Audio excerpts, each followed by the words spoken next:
Assalamualaikum warahmatullahi wabarakatuh. Perkenalkan, nama saya Ulul Albab, NIM 0534777568.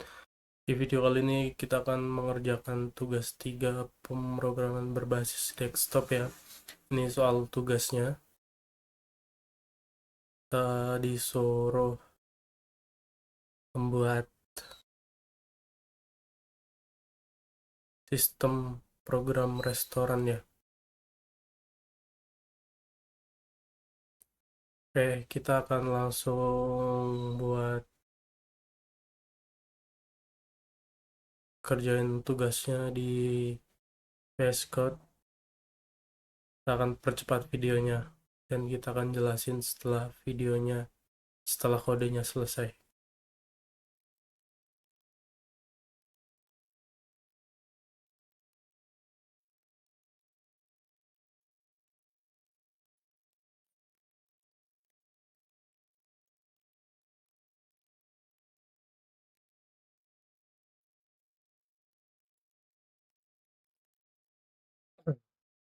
Oke, kita akan langsung masuk ke filenya. Pertama-tama saya membuat sebuah abstrak kelas bernama menu item. Kelas ini bertindak sebagai kerangka atau blueprint dasar bagi semua menu restoran di dalam menu item. Saya menerapkan encapsulation dengan mengamankan atributnya menjadi privat, yaitu atribut nama, harga, dan kategori.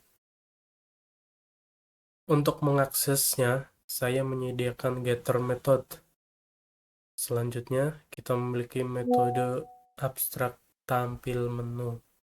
Karena abstrak, metode ini harus mengimplementasikan oleh kelas turunannya.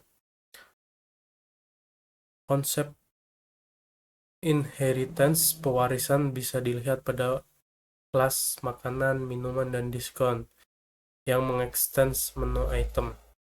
Masing-masing kelas turunan ini memiliki atribut spesifik, misalnya kelas makanan punya jenis makanan.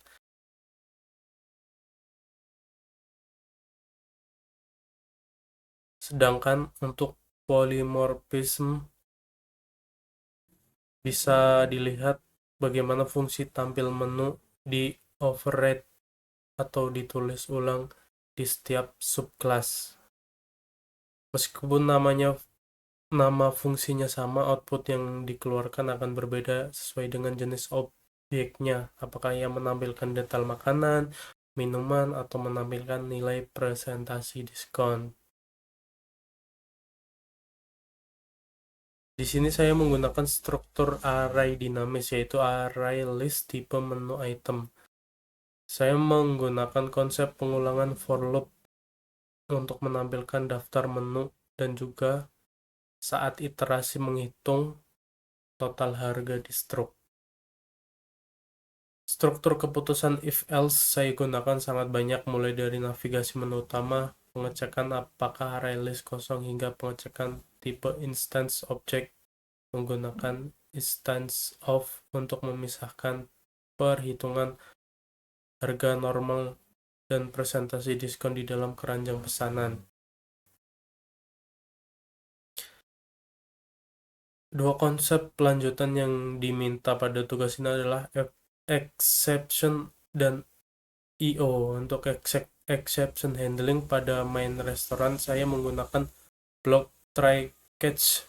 Jika penggunaan disuruh memasukkan nomor menu berapa angka, tapi malah mengetik huruf, program akan melempar input mismatch exception dan tidak akan mengalami crash. Saya juga melempar index out of bounds exception secara manual dari kelas menu jika pengguna memasukkan nomor yang melampaui jumlah menu yang ada. Sedangkan operasi file IO, program ini mengimplementasi file writer dan file reader pada kelas menu. Ketika kita menambah item baru, program akan otomatis memanggil metode simpan ke file yang menyimpan objek-objek tadi ke dalam format string text di file data menu txt.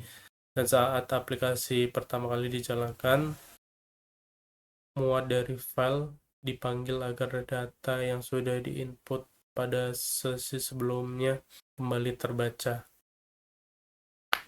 Oke, kita akan lihat hasilnya seperti apa.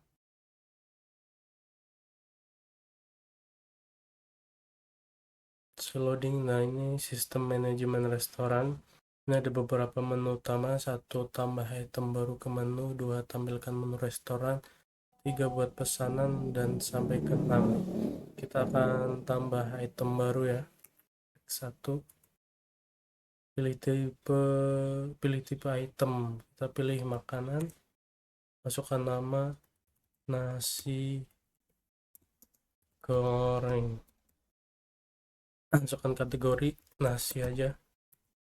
Masukkan harga 20.000.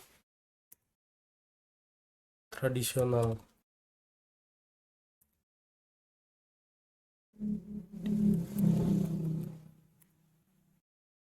Oke, sudah terinput menunya. Kita tambah lagi, tambah item baru lagi. Sekarang minuman, nama es teh, kan kategori es, masukkan harga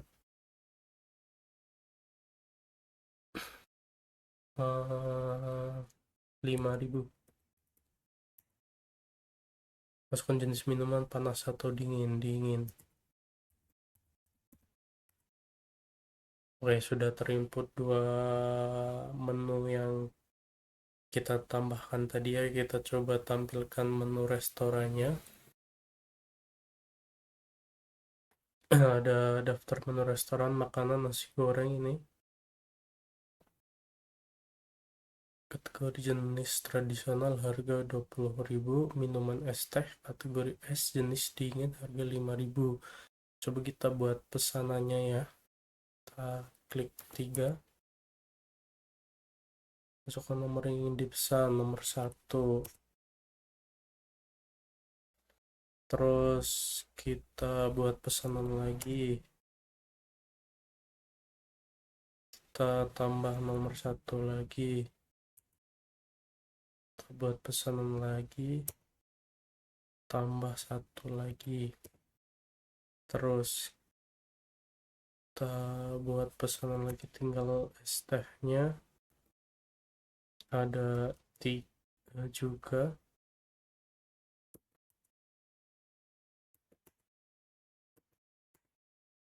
Cetak dan bayar stroke, kita tinggal cetak dan bayar stroke. Nah, ini stroke pembayarannya. Nasi goreng ada 3, 20.000-an, dan es tehnya juga ada 3, subtotal 75.000. Total bayarnya juga 75.000.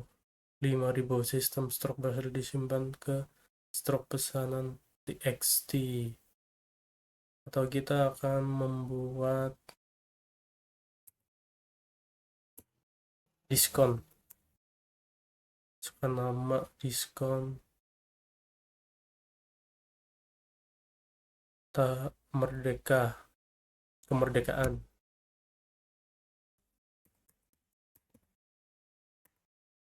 Masukkan kategori umum. Masukkan diskon persenan, diskon 5%.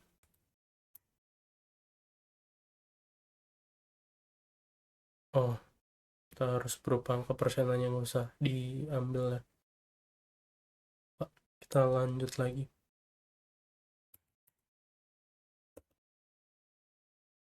Kemerdekaan 5%. Diskon berhasil ditambahkan. Coba kita buat pesanan baru ya.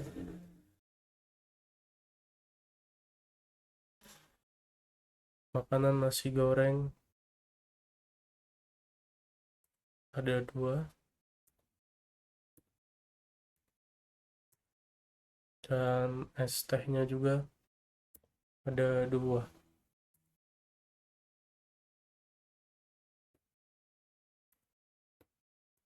Dan kita akan kasih potongan diskon kemerdekaan. Kita pilih nomor 3 dan kita langsung cetak dan bayar struknya. Nah, sudah mendapatkan potongan sebesar 5% diskon kemerdekaan. Jadi subtotalnya 47.500 karena dapat potongan 5% 2.500. Oke, mungkin itu saja yang saya sampaikan kali ini. Jika banyak kekurangan mohon maaf. Semoga menjadi pelajaran saya ke depannya. Terima kasih. Saya akhiri. Wassalamualaikum warahmatullahi wabarakatuh.